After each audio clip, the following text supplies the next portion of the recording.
Glove vocabulary. Let's talk about the terms that you use when referring to gloves.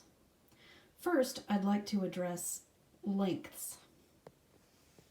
An important reference is the wrist bone there that you see that's kind of like an ankle but on your wrist, that protruding bone. That is a point of reference for describing the lengths of gloves. If your glove stops before that lumpy little bone, that's called a shorty glove. If the glove stops a couple inches past that bone, that's called bracelet length. If the glove extends about 4 inches past that bone, that's a matinee-length glove. And if it comes all the way to the bend of your elbow, that's an opera-length glove.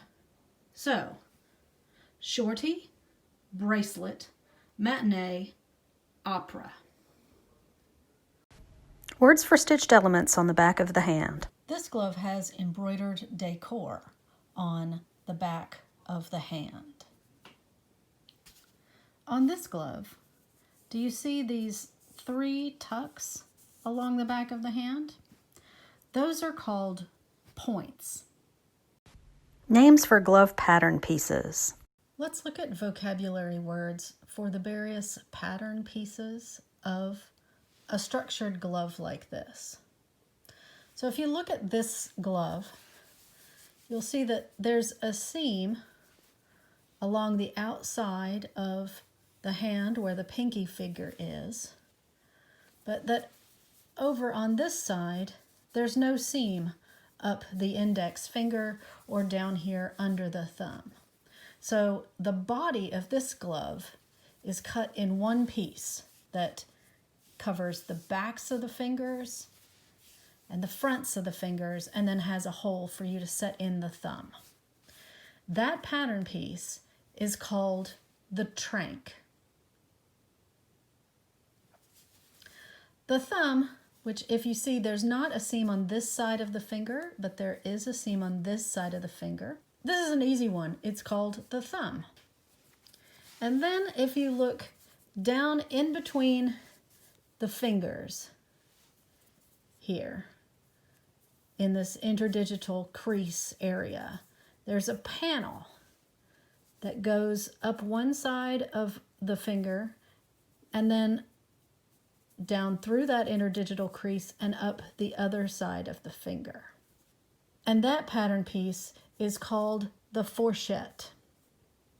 Now on this pair of gloves, there's no seam down here in the interdigital crease.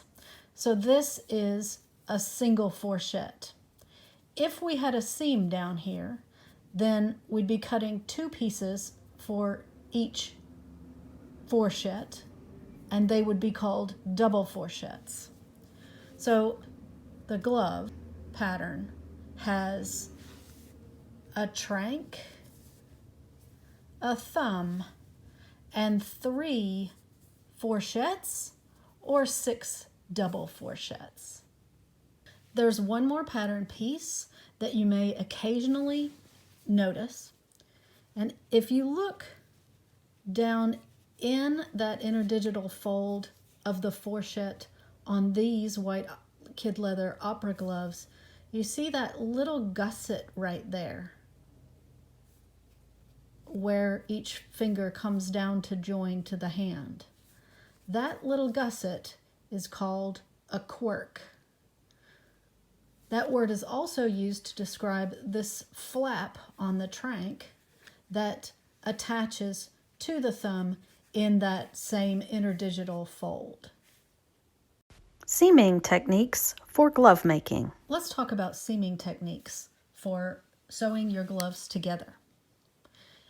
In the case of this pair, you'll notice that the seam allowances are oriented to the outside, facing the right side of the glove. This type of seaming is called outseaming.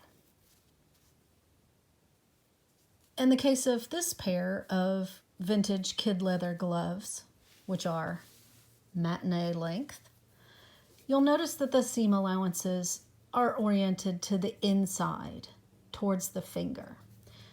That technique is called inseaming. For this type of seaming technique, you overlap the layers so that the seam allowance on one side, on the fourchette in the case of this example, is oriented to the inside, and the seam allowance on the other piece, the trank here, is oriented to the outside. This type of seaming is called piqué seaming.